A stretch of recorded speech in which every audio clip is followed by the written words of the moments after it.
Marta Pazut nos visita, es licenciada en educación, en enseñanza de la educación, propiamente dicho. Vamos a abrir el plano, vamos a recibir también a nuestros compañeros, en este caso Santiago, ya se lo presentamos, a Gustavo Battistoni. Gustavo, ¿cómo estás? ¿Cómo está? Buen día. Bien, yo hablaba de Marta Pazut porque es quien nos visita y quien nos permite, digamos, poner un set de preguntadores, de periodistas que van a querer saber un poco más, y primero le vamos a dar la bienvenida a Marta. Marta, muchísimas gracias por estar aquí. Gracias a ustedes, buenos días.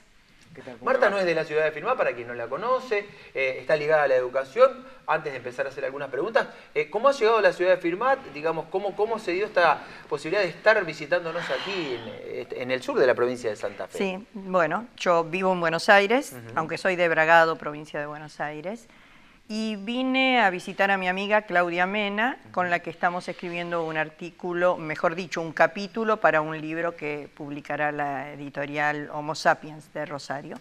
Por eso vine acá. ¿Ya ha escrito algún libro para Homo Sapiens, si no me equivoco? Sí, tenemos con Cristina Alonso, una amiga de Bragado precisamente, un libro que se llama Historia de Inmigrantes, es un libro de ficción para preadolescentes.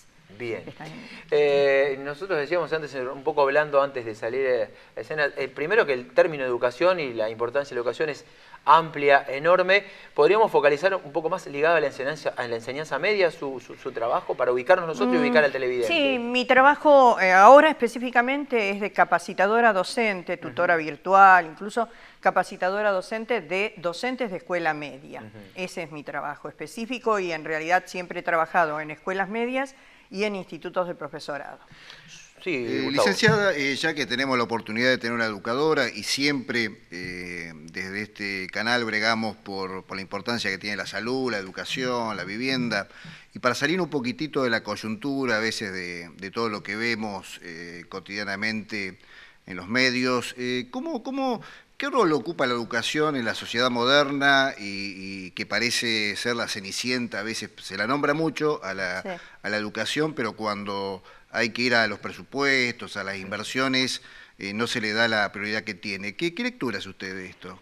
Bueno, en primer lugar, la educación es importantísima, sobre todo en los tiempos que corren. Y si hablamos de posibilidades, las posibilidades son muy amplias en este momento.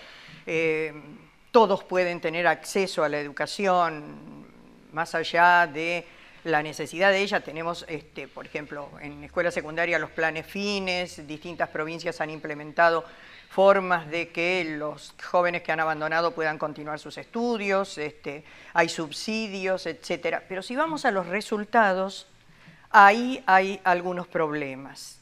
Entonces, habría que hablar de los distintos vértices de esta situación, que son el alumno, el docente y los contenidos. Entonces, cuando chocan esas cuestiones, los resultados pueden no ser los esperados, ¿no? ¿Y cuáles son los problemas, así si podemos, así en líneas globales? En general, sí, muchos de los problemas son las dificultades que tienen los jóvenes para leer, comprender, hablar, escuchar, etcétera, que se van manifestando, sobre todo cuando ingresan a los estudios superiores, ya sea a la universidad, a los institutos terciarios y especialmente en los institutos de formación docente, porque van a ser quienes después continúen con el ciclo. Cuando esas dificultades no son trabajadas a tiempo, se reproducen.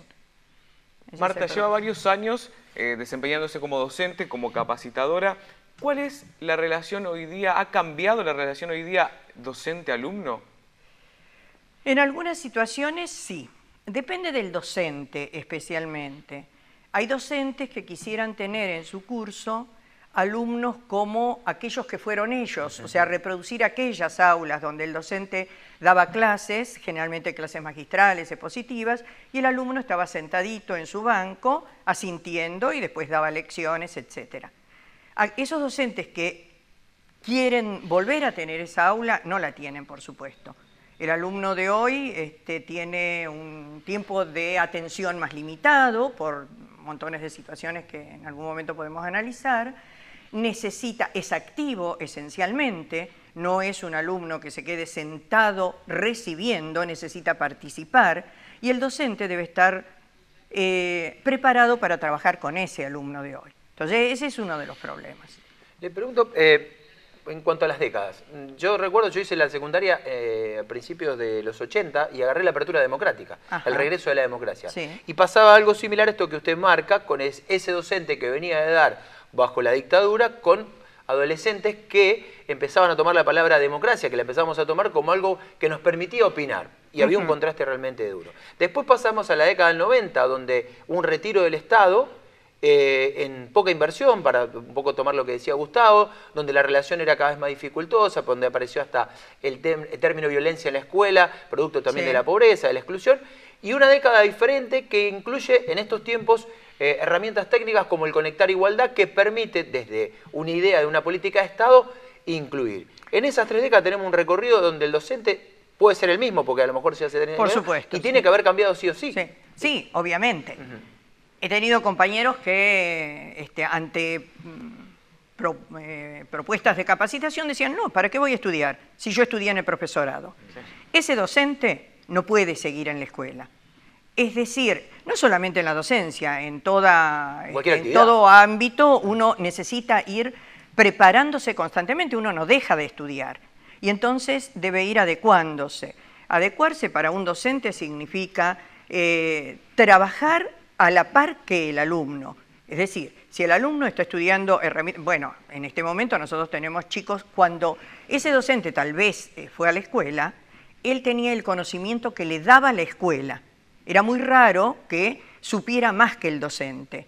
Por ahí sí investigaba, sí leía, pero en general uno recibía la información de la escuela. Actualmente el alumno está mucho más informado que el docente en distintas cuestiones. A veces en aquellas que hacen a la escuela, a veces no, como llama Casani, llama a escrituras o cuestiones relacionadas con las prácticas vernáculas, así las llama Casani. O sea, prácticas de lectura, escritura, oralidad, que no tienen nada que ver con la escuela. Pero el alumno está escribiendo, leyendo, conectándose, etc. El docente tiene que tener en cuenta eso, tiene que saber cómo trabajar con eso para llevarlo al ámbito de lo que él quiere enseñarle. Entonces, para eso se necesita ir preparándose constantemente. Uno de los debates que se está dando en este momento y que atañe a la cuestión de la educación es que la gente por ahí no está pidiendo mayor capacidad educativa, sino que a los jóvenes se los lleve al servicio militar. ¿Qué lectura haces vos por ahí de estas demandas sociales o de algunos medios o de muchos políticos que dicen no, el problema no se soluciona con mayor educación, sino con el servicio militar, con la coerción? Es lo mismo que decir con represión. Sí. O sea, la cuestión no es yo castigo y de ahí saco lo que quiero obtener. No, en general, el chico que no tiene lo que el docente espera, no es porque él no quiere tenerlo, es porque en algún momento de la educación no se le dio eso, o se lo dejó. Con eso total, bueno, que pase de grado, que pase de año, aprobémoslo, y entonces nos llega ahora acá. Un chico que no está acostumbrado a estudiar, que no se disciplina a sí mismo, que no es capaz de organizarse, de adecuarse a lo que significa la escuela. Amén de que a veces la escuela sigue siendo una especie de cuartel, tampoco se adapta. Si nosotros tenemos en el aula alumnos sentados uno detrás del otro, como en mis tiempos, y no se trabaja en grupo, no se rompe el esquema del aula, etcétera, etcétera, bueno, esas cosas también dificultan. Entonces, volviendo a lo que me preguntabas... ¿sí? No, yo porque vos tenés un texto de los 90 donde habla de la relación entre desocupación, mercado de trabajo. Jóvenes... Hoy en día, ante la exclusión social en muchos sectores y ciertos niveles de violencia, algunos dicen, no, la alternativa no es abrir más escuelas, sino el servicio militar. No. ¿Qué? Pienso que no, precisamente fue un logro de la democracia el terminar con el servicio militar y esa situación totalmente con una disciplina aberrante. Hay montones de consecuencias que hablan de la situación. No es lo más adecuado. Lo más adecuado es, de pronto, escuchar a ese joven y ver qué necesita y a partir... Siempre recuerdo una frase que decía Golda Meir, una educadora israelí, que decía, educar es descender hasta el alumno y crecer con él. Es decir, acercarse y ver qué necesita, ¿no? Y hablar con él de igual a igual y desde lo que yo sé, ver cómo puedo hacer que él participe en esto que yo quiero darle. Entonces, eso no se logra con la coerción. Claro. Eso se logra acercándose. Si yo tengo al alumno y digo, no estudia, no me sirve, no sirve, quédese ahí, no haga nada, y ordeno desde mi posición, desde arriba, no voy a lograr absolutamente nada. El alumno va a ser mi enemigo, me va a odiar. Perfecto. Y eso muchas veces no sucede, ese vínculo entre el alumno y el docente, que usted decía que hay que acercarse más. Sí, o sucede, sí. Obviamente. No, yo estoy hablando hay distintos tipos de docentes.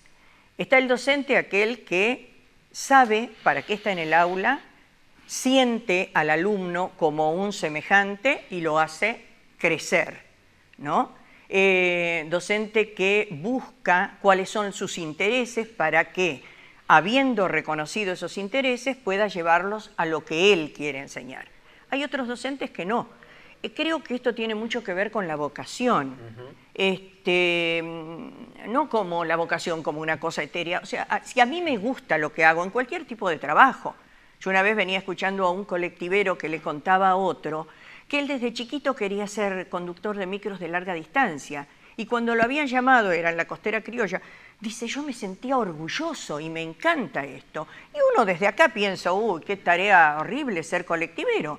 Sin embargo, ese hombre lo hace con amor. Si a mí me tiene que gustar para ser docente, me tiene que gustar el chico, trabajar con el chico y lograr algo de él. Si yo no creo en eso, si yo elegí esa profesión porque, como se dice generalmente, entre comillas, trabajo 4 horas, tengo un sueldo fijo, tengo 3 meses de vacaciones, si yo elegí la carrera docente por eso nada más, no voy a disfrutar. Yo tengo que disfrutar con lo que hago.